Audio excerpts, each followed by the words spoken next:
Total area A से B करना है तो ए से बी वाई डी एक्स। याद रखना ये चैप्टर आपका इंटीग्रल रिवाइज करवा देता होता है बहुत अच्छे से। Area can never be negative. Sharp edge पे ना तो फंक्शन डिफरेंशिएबल होता है और ना ही उसका इंटीग्रेशन करते हैं शार्प एजेस पर। कई बार इस वाले का एरिया निकाल देते हैं। ये क्वेश्चन एक बहुत अच्छा क्वेश्चन है, मुझे लगता है ये पूछा जा सकता है कि प्रीवियस ईयर्स में पीवाईक्यूज में से है, कोई 2024 2023 में आया हुआ है। एक अपनी तरफ से ये मुझे लगता है जो इस टाइप का क्वेश्चन आपसे पूछ लिया जाए। जी बेटा जी, एमसीक्यूज की सीरीज जो हमने शुरू की हुई है उसमें नेक्स्ट चैप्टर हम एप्लीकेशंस ऑफ इंटीग्रल पे आ गए हैं। तो ये जो है इसमें हम एरिया बाउंडेड, इस चैप्टर का एक और नाम है area bounded by the curve और कर्व्स में हम जाएंगे। तो यहां पे मैंने पहला क्वेश्चन जो लिया है, find the area of the curve this and x axis. आप याद रखना एरिया कैलकुलेट कैसे करते हैं। एरिया कैलकुलेशन का तरीका होता है, जैसे मुझे कभी भी एक कर्व गिवन है, ये रहा कर्व, तो इसके अंदर एक छोटी सी स्ट्रिप हम डिवाइड कर देंगे of thickness dx and height y। अब यहां कहां से शुरू हो रहा है, ये a से शुरू हो रहा है b तक, तो एरिया होता है area a to b y dx। y into dx is the area of the strip. Total area a से b करना है तो a से b y dx, ऐसे करके हम कैलकुलेट कर लेते हैं। तो ये होता है मेरे पास टेक्निक। अब इसी टेक्निक को यूज करके मैं स्टार्ट कर रहा हूं पहला question. Find the area of the curve y square equals to 4x and x axis from x equals to 0 to x equals to 1।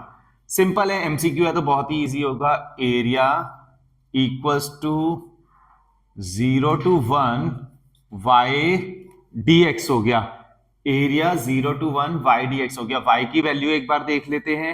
y की वैल्यू क्या आ जाएगी, यहां से कैलकुलेट करो, यहां रूट आ जाएगा, तो 2 0 to 1 under root x dx। अब अंडर रूट x का इंटीग्रल करेंगे 2, चलो एक स्टेप बढ़ा देते हैं, 0 to 1 x to power 1/2 dx। याद रखना ये चैप्टर आपका इंटीग्रल रिवाइज करवा देता होता है बहुत अच्छे से। 2x टू पावर 3/2 अपॉन 3/2, तो ये आ जाएगा 2 into 2/3, 1 to power 3/2 minus 0 to power 3/2, that is it will become 1। तो ये 4/3 स्क्वायर यूनिट्स।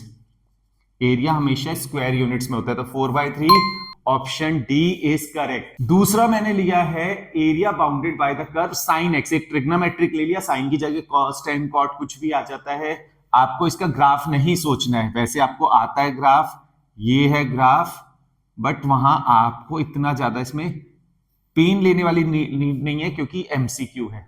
एरिया कहां से हमें कह रहा है, 0 से लेके पाई तक y dx, y की वैल्यू है साइन x dx हो गया। अब यहां पे मैंने लिया साइन x का हो गया cos x with negative sine 0 to pi minus cos pi minus cos 0। cos pi की वैल्यू क्या हो जाएगी, -1 माइनस cos 0 की वैल्यू हो जाएगी 1, तो ये आ जाएगा minus times -2, that is 2 units. तो ये 2 यूनिट्स आ गया मेरे पास area of the curve under the sine x, 0 से लेके पाई तक। तो ये आधे का पाई 1/2 आना था, ये पूरा है तो 2 आ गया, बी ऑप्शन। अब देखो एक चीज यहां पे याद रखना, area can never be negative. ये बात हम भूल जाते होते हैं, कहीं आपका एरिया नेगेटिव आ जाए और आप नेगेटिव छोड़ के आ जाओ। Area is always positive. अब नेक्स्ट है the area of the region bounded by, अब देखो y equals to mod x minus 2 है। इसका ग्राफ मुझे लगता है आपको आता होगा बड़े अच्छे से, अगर नहीं आता है तब भी आपने सीखना है। जब x की वैल्यू 2 रखोगे, x की वैल्यू 2 रखोगे तो ये 0 आएगा। बाकी इसके इधर ये विक्ट्री कर्व होता है, ग्राफ विक्ट्री कर्व बनता है, मॉड वाला कर्व विक्ट्री कर्व होता है। ये हमेशा से मैं आपको बताते रहा हूं, ध्यान रखना अदरवाइज भी। और आप नहीं तो, अगर आपको नहीं याद आता है तो टेबल फॉर्मेशन क्लास 10th में आप चले जाना, कम से कम 5 वैल्यूज लेना, तब आपका आंसर सही से आ पाएगा। अब इसने क्या कहा है, x1 से लेके नॉर्मली ये क्वेश्चन हमने देखा है एनसीईआरटी और बाकी जगह पे, ये वाला एरिया कैलकुलेट करना है। आप याद रखना शार्प एज पे ना तो फंक्शन डिफरेंशिएबल होता है और ना ही उसका इंटीग्रेशन करते हैं शार्प एजेस पर। तो हम क्या करेंगे, एरिया मॉड वाले में हमेशा लिमिट टूटती है, तो ये क्या आएगा 1 से शार्प एज x -2, हम क्या कहेंगे x -2 जो मॉड के अंदर है उसे इक्वल्स टू 0 रखते हैं, x इक्वल्स टू 2 पे लिमिट टूटेगी 1 से 2 प्लस 2 to 3 क्योंकि अप टू 3 जाना है। अब यहां पे मॉड अब हटा दो, x -2 dx आपको पता है 1 से 2 तक कोई भी वैल्यू मान लो 1.5 रखिए, नेगेटिव आएगा, इसलिए हम यहां पे बोल रहे थे अभी एरिया इज ऑलवेज पॉजिटिव। अगर आपने नेगेटिव नहीं भी लगाया तो आप मॉड लगाना मत भूल जाना बस। अब ये क्या आ जाएगा, x²/2 -2x, otherwise sorry negative लगाया हुआ है, मॉड की फिर नीड नहीं आ रही है।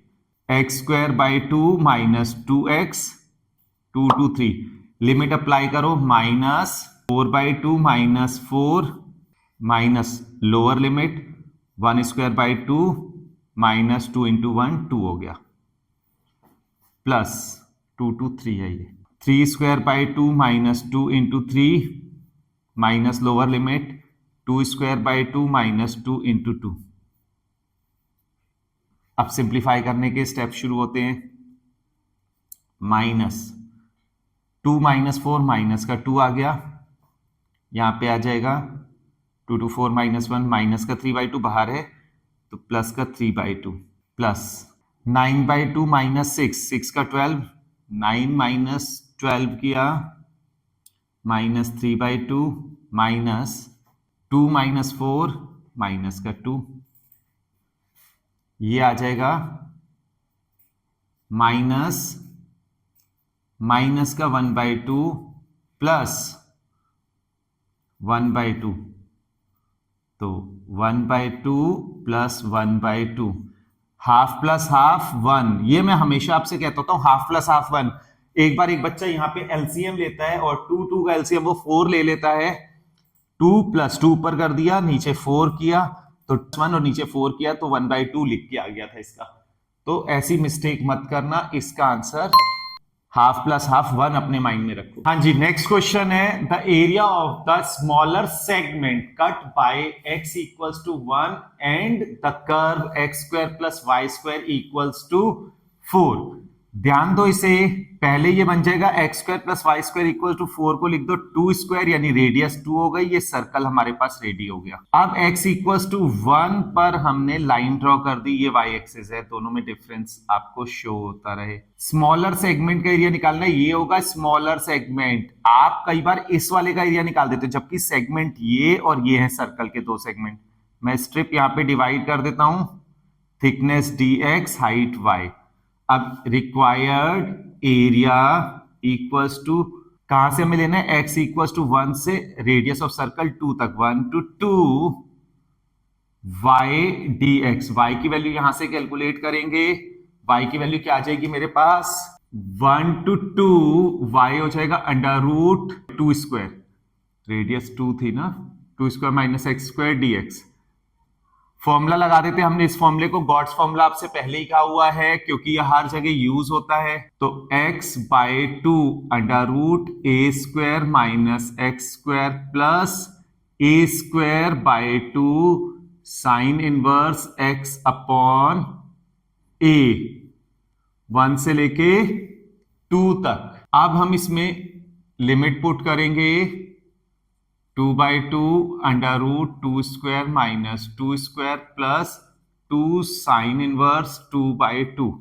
अपर लिमिट पुट हो गई minus lower limit 1/2 √2² - 1² plus 2 sin inverse 1/2। Area जो है नीचे वाले का भी हमें करना है, तो इसे डबल करते ही चलते हैं साथ साथ ही, एंड में करने से बेटर रहेगा। 2 टाइम्स ये 0 हो जाएगा, 2 sin इनवर्स 1 माइनस 1/2 √3, फिर से माइनस 2 साइन में 1/2, चलो एक स्टेप बढ़ा ही देते हैं, क्योंकि दोनों जगह वैल्यू पुट एक साथ हो जाएगी।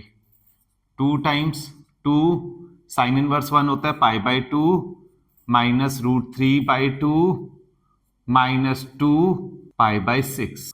2 टाइम्स 2 पाई बाई 3 माइनस √3/2। 2 को अंदर ले जाओ 4 पाई बाई 3 माइनस √3। एलसीएम ले लेते हैं। 3 will be the LCM. 4 pi minus 3√3/3 आ गया।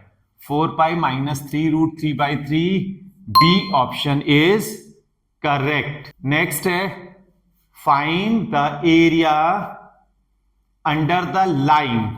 ये क्वेश्चन एक बहुत अच्छा क्वेश्चन है, मुझे लगता है ये पूछा जा सकता है, अभी तक बोर्ड में आया नहीं है कभी भी। अब देखो लाइन स्टार्ट हो रही है 1 0 से, एंड हो रही है x2 3 पे। ये रही लाइन। फर्स्ट स्टेप होगा इस लाइन की इक्वेशन निकालना और फिर एरिया अंडर दिस लाइन निकाल देंगे। ये थिकनेस dx हाइट y। तो लाइन की इक्वेशन होती है y minus y1 equals to y2 minus y1 upon x2 minus x1 x minus x1। ये हो जाएगी y minus y1 0 equals to y2 3 minus 0 upon 2 minus 1 x minus 1। So it will be y equals to 3x minus 1। ये y की value आ गई। Area क्या होता है? Initial point x वाला 1, इनिशियल पॉइंट x वाला 2, 1 to 2 y dx, that is 1 to 2 y की value कितनी आ गई है? 3 times x minus 1 dx, that is 3 times x square by 2 minus x। 1 to 2 value put कर देते हैं। 3 times 2 square by 2 minus 2 minus lower limit 1/2 minus 1। 3 times 0 minus minus का 1/2 equals to 3/2 square units. Answer आ जाएगा। D option is correct. So likewise आप ये question कर सकते हो। ये सारे के सारे एमसीक्यूज जो हमने लिए हैं, मोस्ट ऑफ मैंने ऐसा लिए हैं जो आपके प्रीवियस ईयर्स में पीवाईक्यूज में से हैं। कोई 2024 2023 में आया हुआ है। एक अपनी तरफ से ये मुझे लगता है जो इस टाइप का क्वेश्चन आपसे पूछ लिया जाए तो वो भी मैंने लिया है। तो ये क्वेश्चंस आप अच्छे से प्रैक्टिस करोगे, रिवाइज करोगे, लिख लिख के करोगे, तभी आएगा। चलिए अब एक मेरे क्वेश्चन का आंसर दीजिए। आपने ये क्वेश्चन अब होमवर्क में करना है। Find the area bounded by the curve y is equals to √3 square minus x square and x axis. इसे सॉल्व करके इसका आंसर आप मुझे कमेंट करोगे। ठीक है, thank you, all the best.